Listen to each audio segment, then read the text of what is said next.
Okay, so welcome everyone, and thanks very much for joining us tonight. We've had some technical issues, but hopefully we're ready to start now, so we'll be a little bit delayed.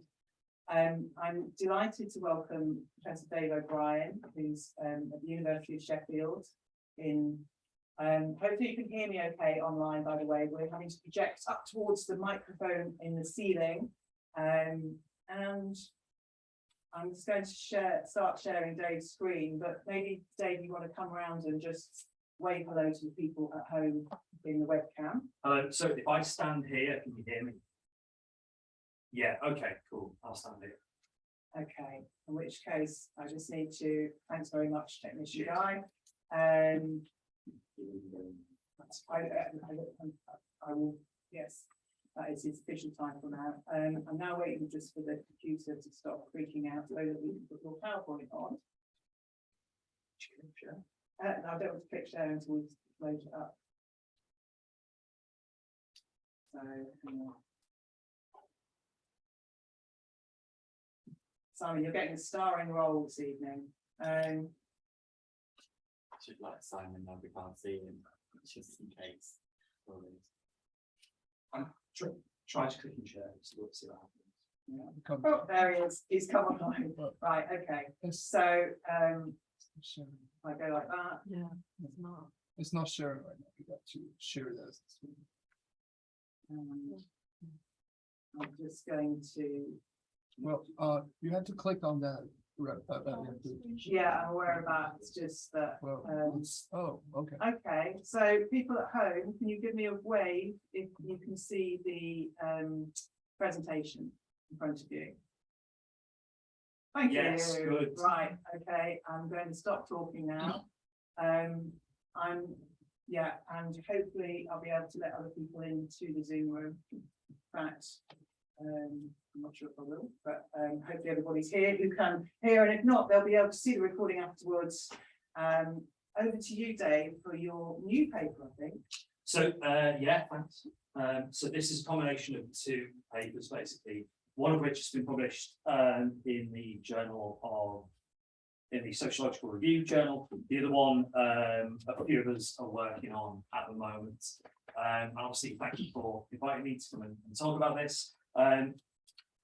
The main bulk of the paper, because it's been published in Sociological Review, will make sense and be quite coherent.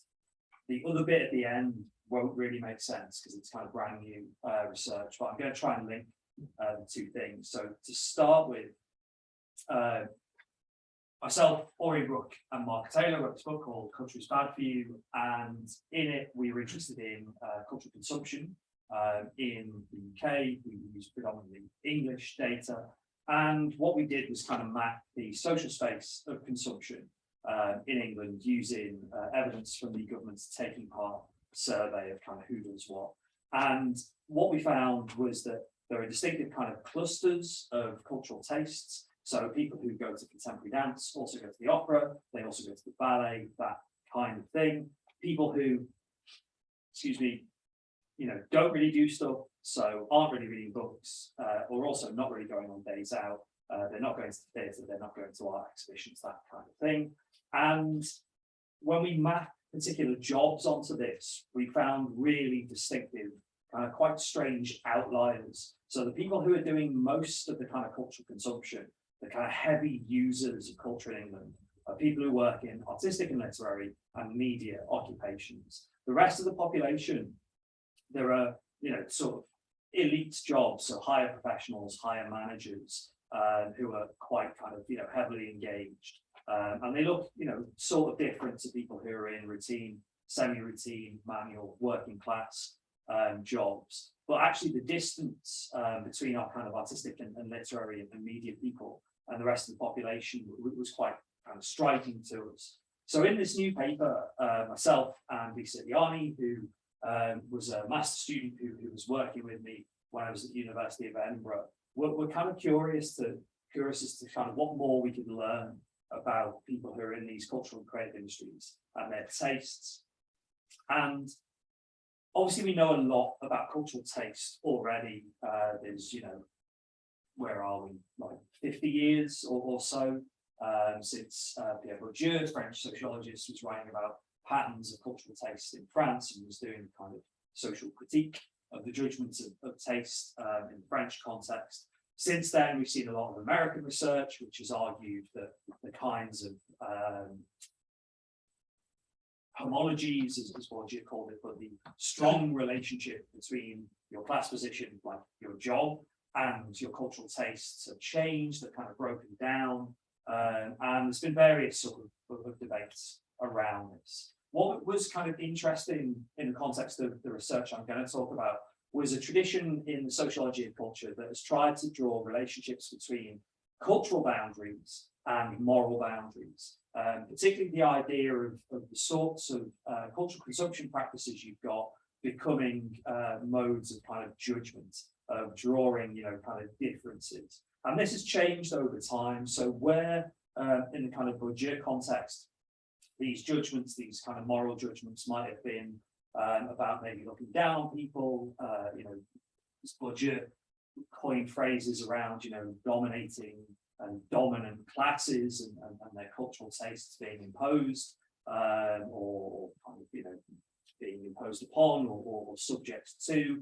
In the American literature, it's much more kind of subtle, with moral boundaries that are, much less about judgment and much more about, as Sam Friedman and Jennifer Lena have written about, much more about kind of, sort of seeming ordinary, normal, not making these kind of snobbish or direct kind of moral judgments. And so in the literature, there's a bit of a kind of paradox whereby being really kind of open to a range of cultural forms and not making these kinds of snobbish judgments itself becomes a marker of being at the top of society. It becomes a marker of elite status. Openness becomes a new form of closure.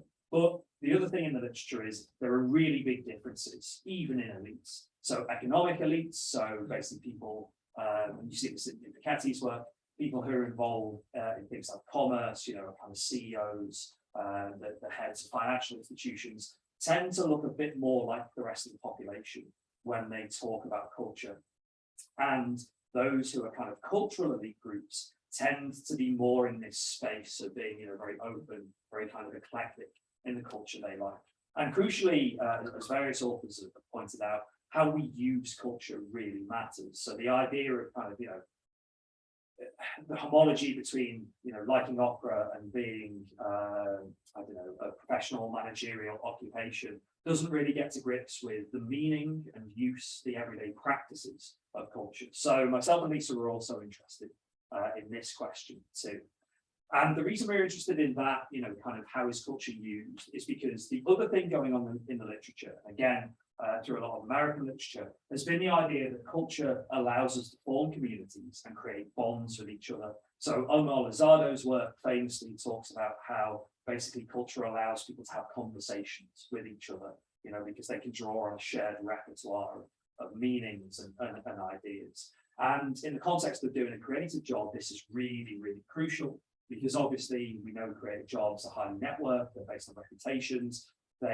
Although creative jobs are dominated by people with higher education qualifications, they're not credentialized. So, it's not like if you're an accountant, you can say, I've got this proficiency because I've been tested in it. It's very much a kind of sense of, are you talented? You've got a good reputation. What's your portfolio look like? And crucially, as Sharon Kaufman has shown, hiring is grounded in kind of aesthetic decisions, often aesthetic decisions that are about, do you share the same cultural repertoire as I do if I'm going to hire you or commission you? Really interests me, Kobe de Kerry's work, works primarily in the Dutch context.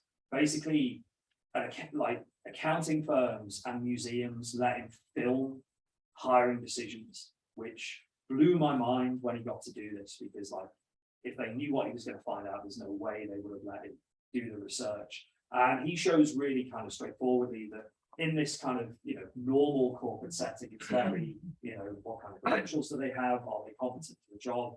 In the kind of museums, cultural institution setting, the questions are they fun? Would we like to hang out with them? All of these kind of quite soft markers that are grounded in not just what do they like, but also what's their orientation towards culture. So one of our questions was not just kind of what do our creative workers like, but what's their orientation towards culture. So we did a bunch of interviews that was basically, it was part of the Culture is Bad for You book field work. For this particular paper, we have 203 interviews across different creative occupations. You're right. So I just want to check that everyone wants to make voting on the term. Didn't mind just how complete the. Sorry to stop. Fine. You might have to do that. If you carry on talking.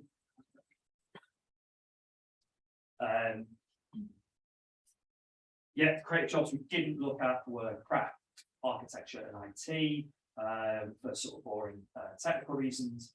And we asked 4 questions across fieldwork, most of which were to do with kind of creative careers, their creative background.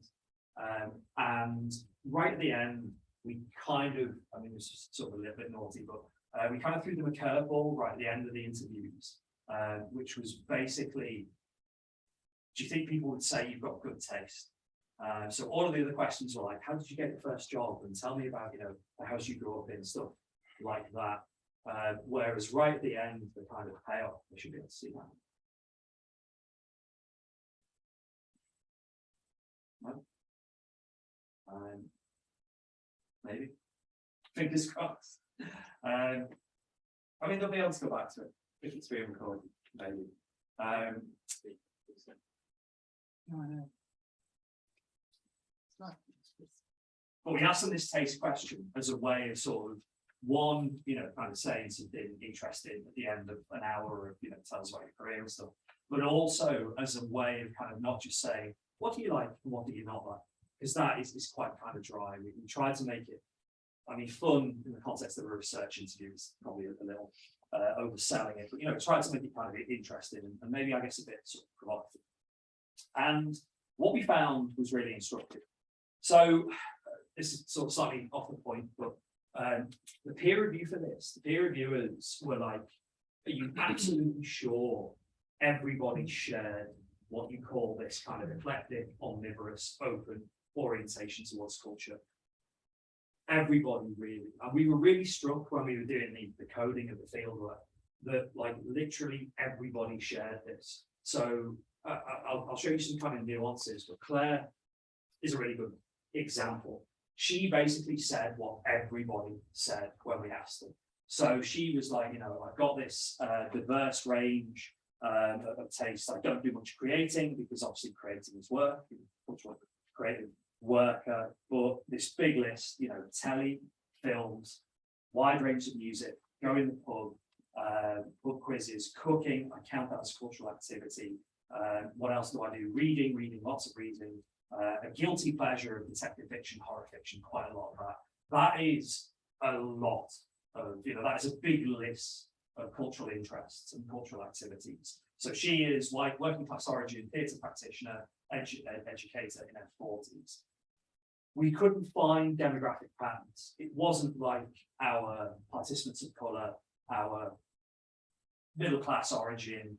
It wasn't like, the novelists said something different to the theatre practitioners. There was this kind of unified sense of this open, eclectic, omnivorous orientation towards taste. Claire's dislikes, interestingly, in the current context, she was not a huge fan of opera, which was taken on a certain permanence given Arts Council England's decisions a couple of weeks ago. But interestingly, her dislikes were kind of framed in this kind of quite jokey, quite reflexive sort of way. So she's like, I don't really like opera, I don't really like musicals, but actually, does that make me sound like a snob? If I'm kind of saying what I don't like. And, I think it's sentimental, it's a spectacle, it's about being wowed, it's not actually kind of what's going on stage, it's what interests her. And again, this is not a kind of like, I find it boring, or I'm not interested. This is a very kind of detailed, articulate discussion of what she doesn't like, drawing on a range of different repertoires where you can see her drawing on, a kind of a reflexive understanding of what it is to be snobbish, what it is to make judgments. And also, the idea of making judgments is something she's clearly comfortable with. And does she have good taste? you know, she doesn't like the question. The question is a horrible question. Her friends would probably say that she does. I've highlighted in bold something that'll be important a little bit later on. You know, when people want to go to the theatre, they ask her, what should we see? And this is important in her role as a cultural and creative worker. But actually, crucially, I don't think there should be something that is good taste. All cultural forms are equally valid, whether it's rap, video games, opera, etc. And basically, I'll show you a few kind of counter examples. Everybody said this. Nobody was like, you know, opera is terrible and is not valid. Nobody was like, you know, rap has various kind of racist or racialized repertoires that you see in other kind of previous work that's, you know, has been done kind of a few years ago. But and you see this a little bit in our Ball's work with classical musicians. We can unpack this kind of open, eclectic, non-judgmental forward taste, because seemingly what is going on here is something to celebrate. You know, we have seen the definite end of snobbery in the people who are making culture in the UK, in this, we think, reasonably kind of representative interview sample. But actually, when you start digging, what you find is that this, I guess, kind of openness, this eclectic taste pattern, actually has some very clear boundaries within it. So just to give you a couple of the counter examples. So where people would say, you know, I've got bad taste, or where people would talk about snobbishness, they would be quite jokey. So Joanna, black woman actor in her 40s, middle class origin, she was like, look, no taste in clothes, but actually I've got great taste in men. I've always been kind of complimented on the people I've been out with, you know, and she's kind of laughing when she says this, jokey, reflexive, you know, is very aware of what we're asking her, and is very aware of her response in terms of positioning the idea of taste as being something that isn't to do with, say, arts and culture. And even where people were kind of snobbish and would engage with, you know, talking about snobbery, you'd see, you know, kind of outright rejection. So Simon, white middle class guy, musician in his 50s, you know, actually, like, if you're telling people they don't have a sense of taste or whatever, that's cutting across personal freedom, you know, we should stop that. Siobhan, similarly, working class origin woman, 30s visual arts, you know, good taste is a way of looking down on people. We should reject that, where we're not kind of happy about that. But even where people were snobby, they would be quite knowing, quite reflexive about it. So Kate,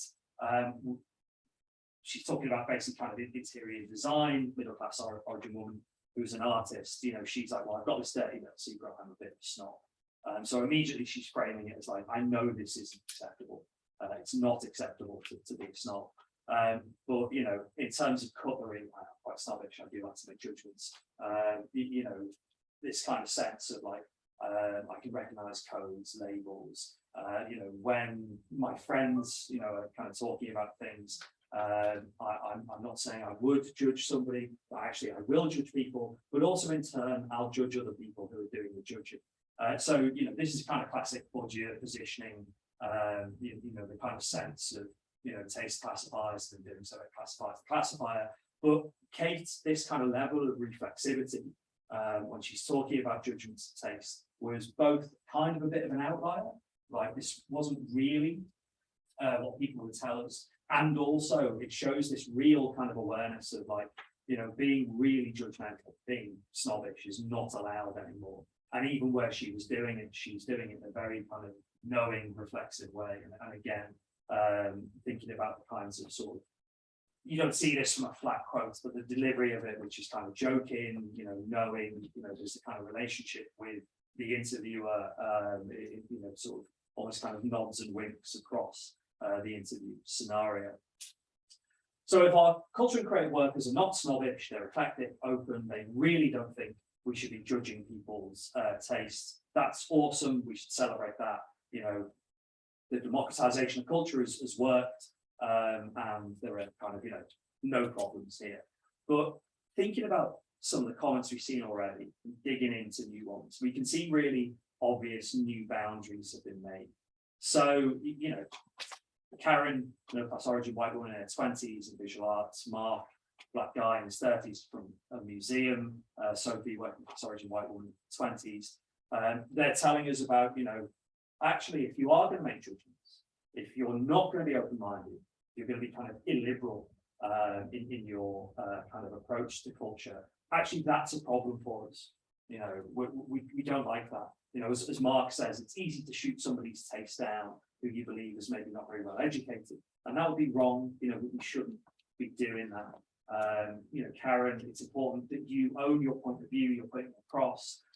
You know, you're not saying things to please people. So there are definitely things where our cultural and creative workers are kind of, you know, sort of slightly unhappy with taste judgment practices. And at the root of this, there's quite a long quote from Heather, middle class origin white woman in her 20s. You know, she was kind of like, actually, you know, people can like things I don't like, that's fine. But I think actually, and this is the bits that I highlighted, put in bold, you know, you don't want people's tastes to be uninformed. You know, even if people are listening to things that, you know, she is kind of aware would be considered lowbrow, popular culture, you know, in these kinds of cultural hierarchies that we have, you know, that's fine, but they've got to have, as she says at the end, knowledge and kind of commitment to kind of engaging. It's not enough to be able to say things like, I like to listen to Kiss FM, why do you like it? Because I just do. That here kind of transgresses or crosses a boundary within the open, eclectic, you know, sort of anything goes taste patterns of the cultural and creative work. It becomes a problem when people don't share that sense of, I really know about this, I bring knowledge to it, I'm kind of committed to it. And you can see it, just to go back, you know, yeah, just go back slide. You can see it here with, you know, that sense of actually, you know, you shouldn't make judgments if you think people aren't well educated in a field. You know, you shouldn't be making judgments because you should be non-judgmental, open, liberal-minded in your thinking and ideas. And this matters in a variety of different ways, and this is one of the things that we do to kind of conclude the paper. Hiring is cultural matching, so Cotman's work, the Kerry's work is really clear that having a shared kind of orientation towards culture is really influential in decisions about hiring. So it may be the case that, you know, if someone turns up with a kind of, I suppose, not, you know, kind of illiberal, judgment-making, snobbish approach to culture, but if someone turns up and they can't articulate their likes and dislikes, they don't have that kind of sense of knowledge, commitment, then that will become a problem. And in this sense, the new version of good taste, which is a version that says there's no such thing as good taste, and if you're going to say good taste, then you're making a judgment which we as cultural workers are unhappy about, becomes a new hidden kind of code. So, you know, outright snobbishness, if you weren't kind of in that, I suppose, cultural and creative milieu that knew not to make those judgments of snobbery, then you could kind of get into trouble if you're, you know, in an interview or hiring or a commissioning context. Our cultural and creative work is shape what gets commissioned, what gets made, and this kind of sense of a cultural match. I mean, look, you know, I think it's great that all of our cultural workers have got these open, eclectic approaches. But the question, and I'm going to talk about the question, becomes, what about people who aren't knowledgeable, committed? And where do we find things like knowledge, commitment? In Culture is Bad For You, we talk about the impact of early years education. We talk about, you know, access to higher education. There's been some really good work by Aaron Reeves, Rob de Vries, which talks about, you know, if you're going to do a humanities degree, you'll probably come out at the end of it with open, liberal, eclectic approaches to culture. If you're going to do a business degree, you'll come out with roughly the tastes that people who don't have degrees have got. So, you know, even routes through education shape this access to a kind of meritocratic, liberal, open approach to culture. And, you know, what worries us is the sense of kind of possibilities being closed off on the one hand in terms of hiring, commissioning, but also questions of representation. You know, who is representing the uncommitted? And to slightly kind of editorialize a little bit, you can really see this when we're talking about where money goes. So all of the discussions about opera funding that are going on in the UK at the moment draw on various of these kinds of tropes. And the idea that you should give money to, I don't know, disability arts or to small arts venues in the north of England get framed in ways that we're not making judgments. We're absolutely not wanting to say that these are worse or lesser, but let's face it, these people are not as committed, they're not as knowledgeable. These art forms don't have the same kind of level of, not depth as art form, but almost depth of commitment and passion that we are bringing, and that it's quite a closed shop, which we know from other various bits of work on inequalities. And I've just pulled out some quotes so you can see this. Townsend, who's telling us, well, look, I work in an industry where people have to trust my taste. So, it becomes crucial. Think back to Claire at the start. Claire's friends say, what should we go and see at the theatre? So she has this kind of influence in terms of her judgment of taste. Gemma telling us, actually, I've got a bit of a responsibility to the sector in terms of what my tastes are. And Hannah, again, this is quite a long quote, but I think it summarizes things really, really well here. Based on my work record, people would say, yeah, she's got good taste. I'm into the detail. I've got the knowledge of things like costume, makeup, design. But actually, I don't want to sound arrogant. What is good taste? I don't know. It's something being put well together. Something good.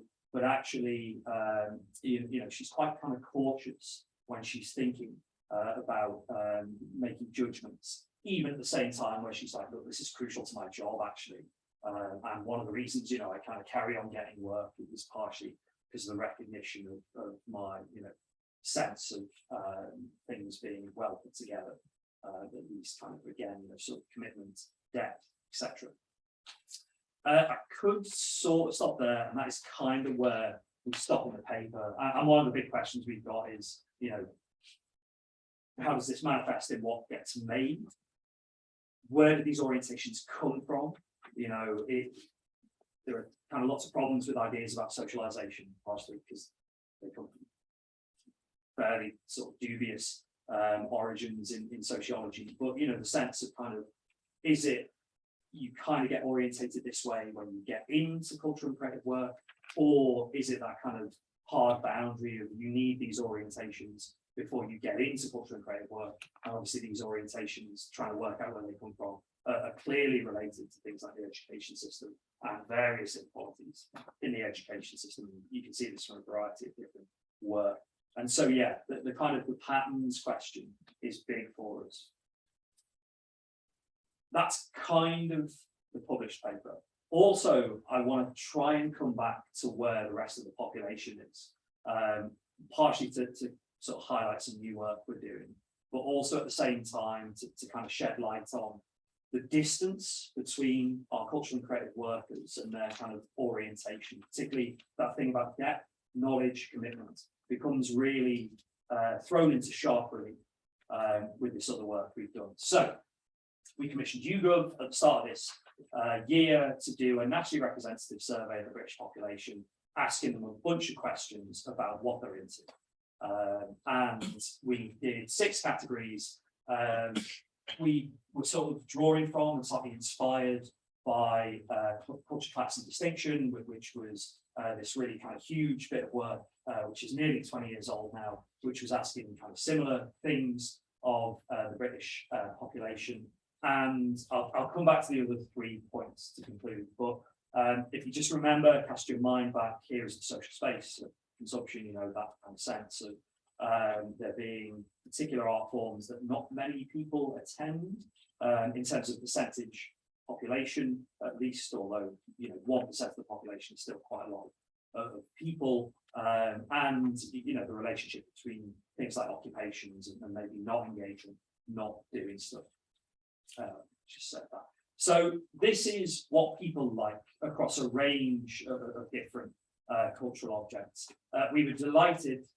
Everybody loves Joey, which is good. It would be a shame if Britain had turned on Dolly Parton's big hit. That would be sad. But getting on for 3/4 of the population say, yeah, I like that. Then kind of starts to get thin. So some of the things we took from culture class distinction and basically kind of re-asked them 20 years on. And interestingly, things like Sleepless in Seattle, it is the kind of the leader in film where people are like, almost half of people are like, yeah, I like that. Telly was really interesting to us in a load of different ways, partially because we got basically this result: less than a quarter of the population say they like EastEnders. That is probably the thing that we have spent the last 6 months as a research team arguing about why that is. It really, like, and to the extent that like the three of us, the core team, all have like unique complex theories about why this is. But when we get into, I'm going to sort of concentrate on literature because I'm quite interested in this. Girl, Woman, Other, Shuggy Bane, and Normal People. Normal People has been on telly, you know, big like crossover media production. Girl, Woman, Other, Shuggy Bane, award-winning, you know, real kind of like crossover high culture novels. Tiny percentages of the population are saying they like them. And when we dig down, and I have to bring up the list of what colours mean, which thankfully my co-author Mark sent to me at lunchtime to remind me. You might need to read out some of them. If that's what, they're quite small. yeah, I'll skip them. This, yeah, you should be able to see this much more clearly. So the black ones are do you like it? And then the yellow are I don't like it. The green is I've heard of this and maybe I'll read it. The blue is I've never heard of this, and to be honest, I'm not that interested in it. And the purple is I've just never heard of it. I don't know what you're talking about. So Girl, Woman, Other, Shuggy Bane, award-winning, huge hits, you know, literary sensation, British populations like, don't know what you're talking about. Normal People, you know, been on telly, BBC One, huge, you know, mega hit, crossed over to the extent that you'd assume when something's been on mainstream television, most people would say something around the version of, I kind of heard of that, but I don't know what it is, not the no idea what we're talking about. And crucially, just let me go back a slide. Remember the yellows are dislikes. So that the analysis we're doing at the moment is thinking about where the kind of patterns are and what the relationships between things like class, race, gender, education level, geography, also things like do people have Netflix subscription accounts, you know, because obviously that shapes access to culture. Like the telly one, Succession, like dominates awards. It's like, you know, there are full like New York Times accounts doing blow by blow, like readings of each episode. Half the British population don't know what you're talking about, like never heard of it. So this sort of prompts various reflections, and this is like really early stage. It's like far too early to kind of say anything conclusive. But I flag it because you've got, again, the distance between where the population are and where cultural and creative workers are. And what we think, and sort of slightly wary of this being recorded, we think our cultural creative workers are likely to be in the black and yellow segments. So they're willing to make I like it, I don't like it judgments. And the really interesting thing is where the I don't like it are, because this isn't a kind of, I don't know what you're talking about. This isn't a, oh yeah, I've heard that, sounds all right. This is a, I know this, and I'm willing to say I don't like it. And this sense of, you know, few people have heard of high profile cultural products, even fewer have engaged with them. People are unlikely to have the confidence to state they dislike things. And we wonder is not liking things the new form of distinction? To go back to what I've been talking about in terms of cultural and creative workers, the sense of, are you committed? Are you knowledgeable? Are you engaged enough to say, I don't like that? And where we want to go in terms of fieldwork, some more interviews and also some more analysis of this is, what's the relationship between things like education and willingness to dislike? And is it the case that whilst we are familiar with the idea that most of the population have no idea what you're talking about when you start to talk them, you know, about fairly sort of what we think are, you know, mainstream, but actually turn out to be quite niche cultural products, this fragment of the population who are willing to kind of say, yeah, no, I don't like that, might be a new kind of almost emerging fraction in this ongoing, almost in terms of sociology, 50-year battle over what counts, what doesn't, what's legitimate, what isn't, who is in charge, who is not, who is the dominated, who is doing dominating. And I'll stop there. Thank you, Jerry. Thank you for rattling through this so brilliantly. I'm sorry for disrupting the flow to see if anyone was there, but I'm going to now stop sharing so that we can see if anybody online also has some questions, and then also open it up to the floor for questions and comments. I have some, but I prefer it if somebody else, if they wanted to go first. Andy's got his hand up first. Yeah. So if you can speak up so we can get it on the recording. Okay.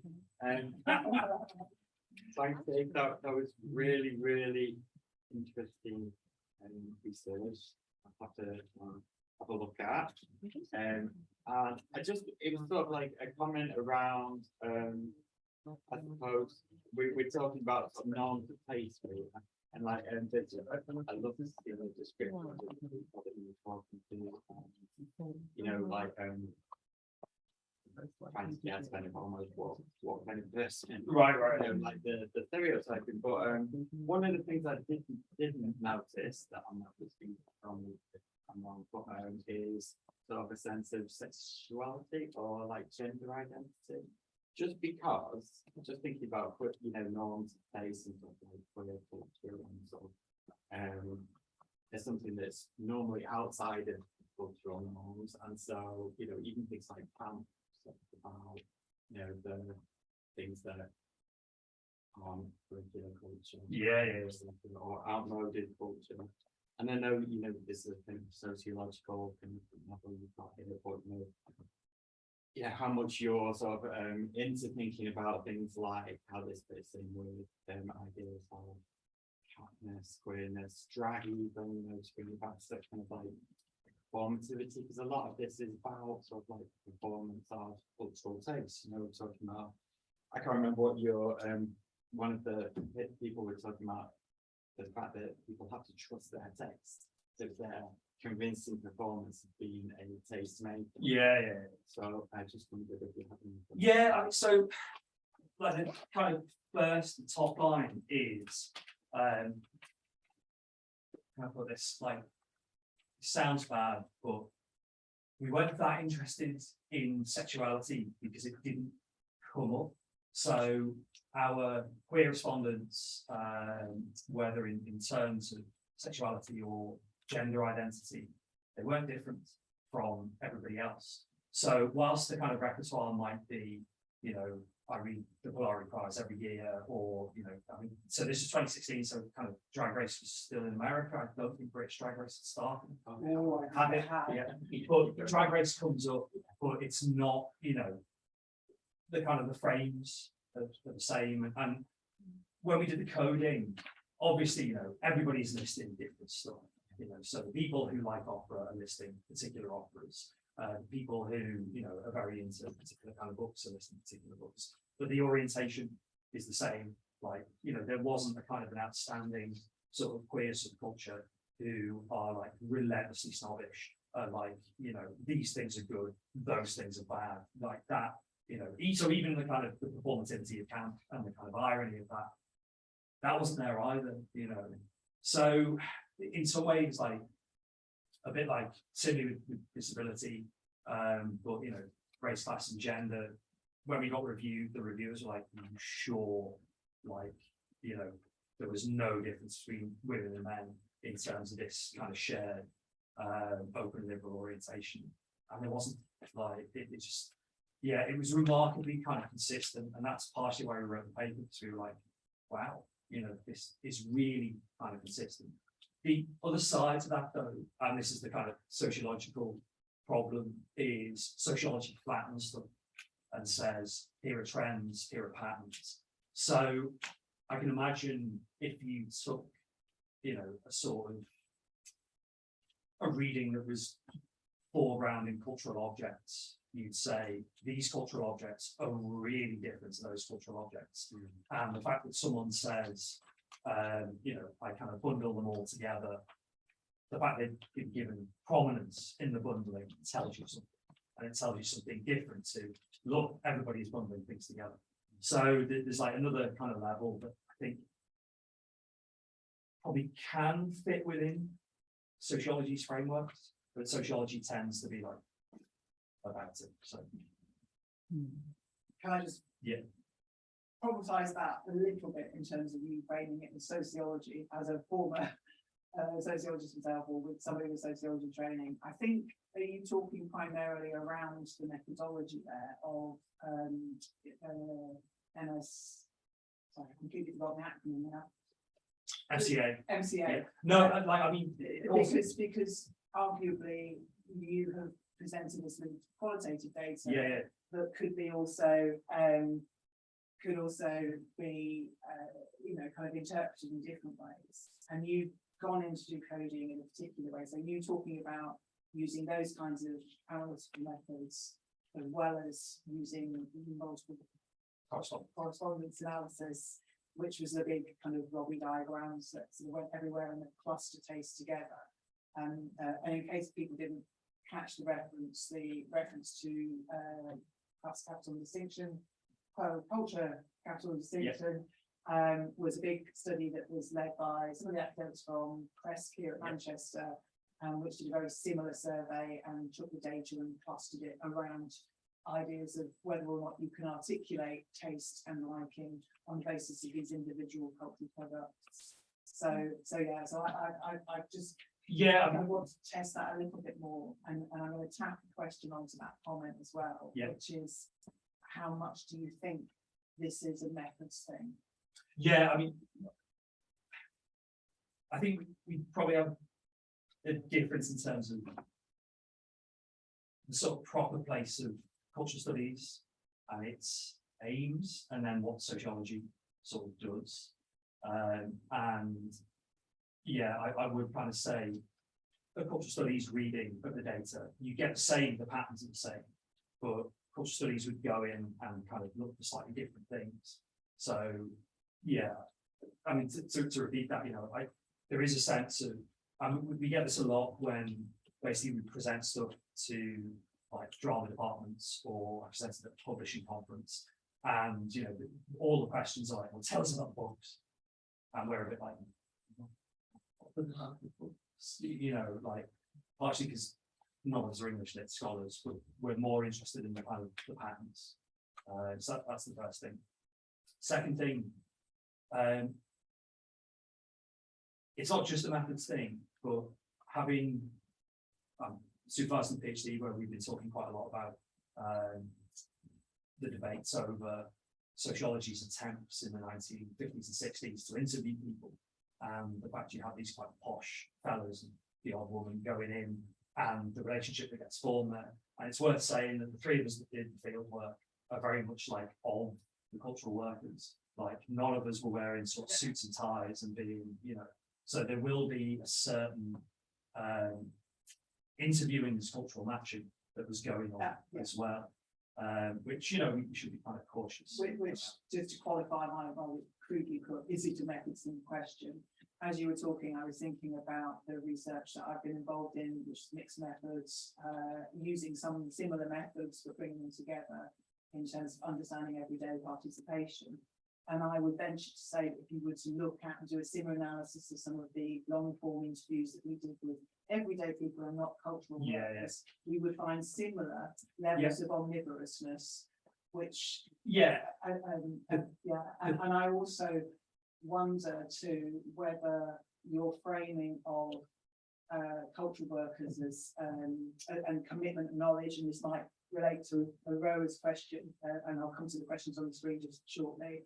But I'm just wondering if that could be reframed as cultural workers as a form of competency, cultural workers. Yeah, if it's your job to try to encourage people to be committed. So the reason I sort of flagged the hiring structural matching stuff is it would be difficult to imagine a scenario where you get appointed as a theatre director if you were like, I don't really know anything about theatre. Although we do have some good evidence where a couple of quite senior men we interviewed as part of the project were able to kind of go into job interviews and be like, I don't really know anything about this art form, and that's why you should hire them.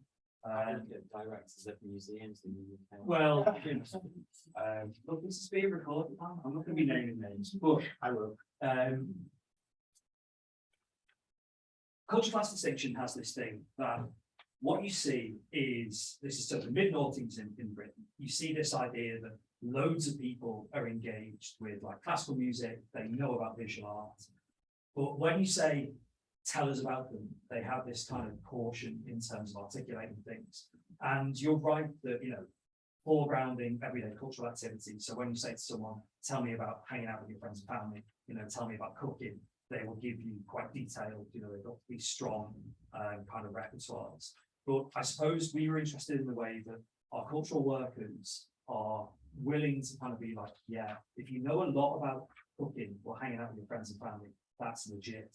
But if you're not willing to be kind of articulate, then, you know, we have a problem with that.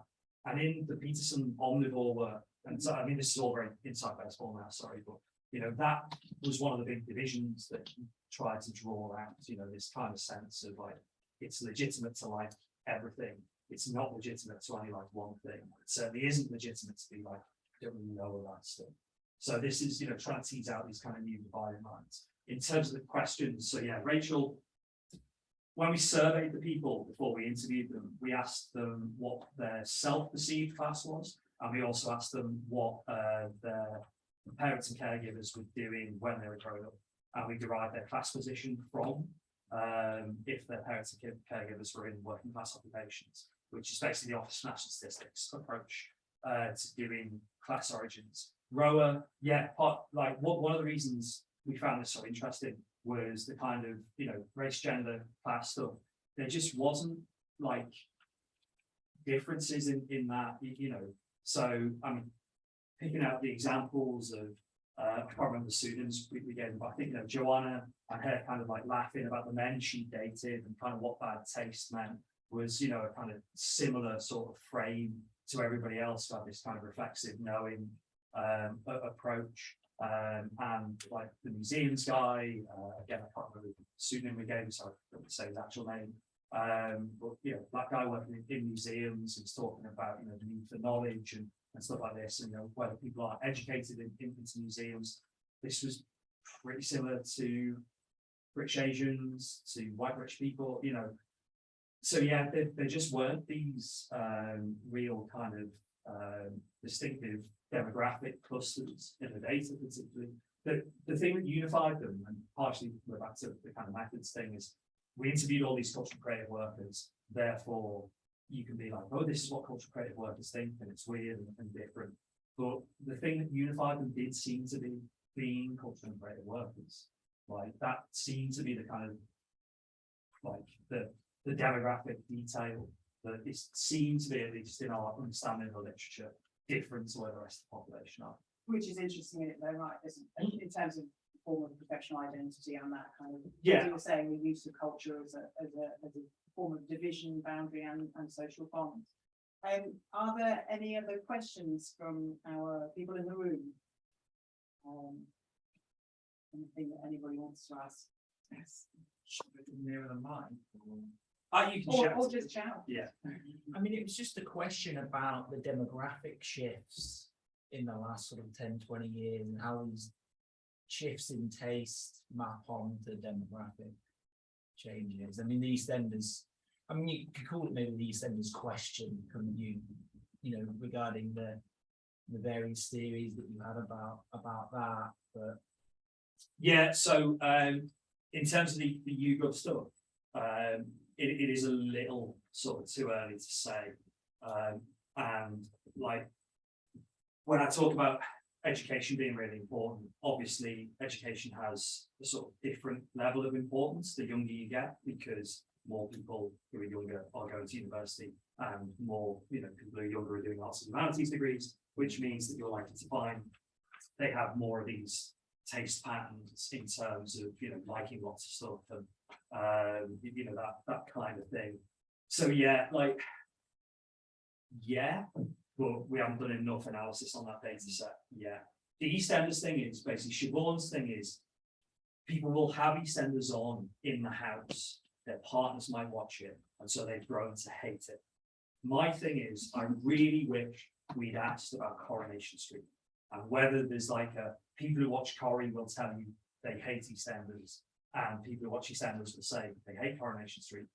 as a distinctive kind of fraction of the dislikes. Because there'll be a load of people who, you know, and this marks thing, it's like EastEnders as, you know, markers of that's mainstream, I don't like soaps, you know, these kind of things. And the fact that everybody's heard of EastEnders means that, you know, everybody can have an opinion on it. It's not, you don't need specialist knowledge to kind of comment on it.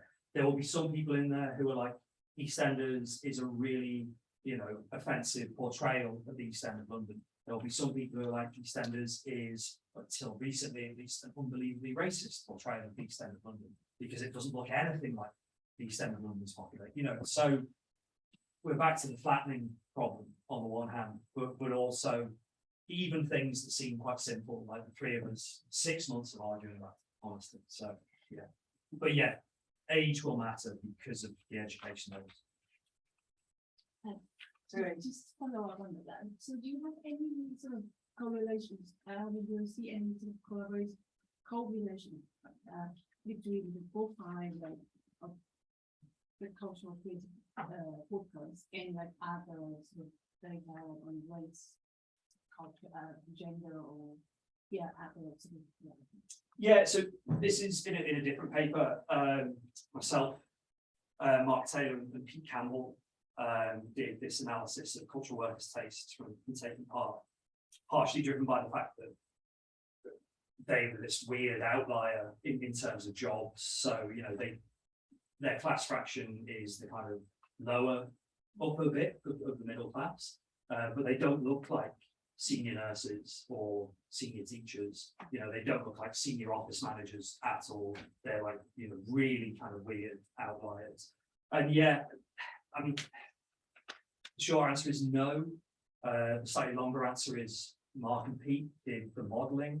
So read the paper, and in the appendix is like all of the modelling in terms of the relationship and interaction between, if you've got a black cultural creative worker, you know, what are they kind of like likely to be into, but really like on a population level, the other thing is a lot of the work we do is about saying, actually, in terms of the nationally representative data sets, it's hard to do really serious interaction work because ONS labour force survey data will tell you actually there are tiny numbers of black people working as curators in Britain.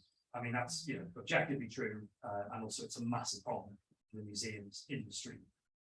Women who are likely to get to senior managerial roles in the film industry, tiny numbers. So thinking about, you know, even taking part when you roll up 10 years of it, I think it's like 10,000 people or something like that. So you're looking at like ones and twos of the people who you could do, you know, serious kind of interaction stuff with, but even then, not much. I really want to go and get trained.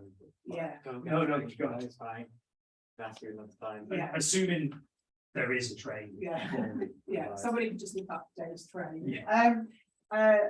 Thank you very much for such a generous but rapid going through this new work. And I think, you know, clearly there you brought out some of the limitations of the research and the things we're thinking about, and some of the new kind of conceptual skewers or pivots that will allow you to explore the data further. Yeah, there are always limitations. There are always limitations. Always. And you know, all research is like trade-offs and compromise.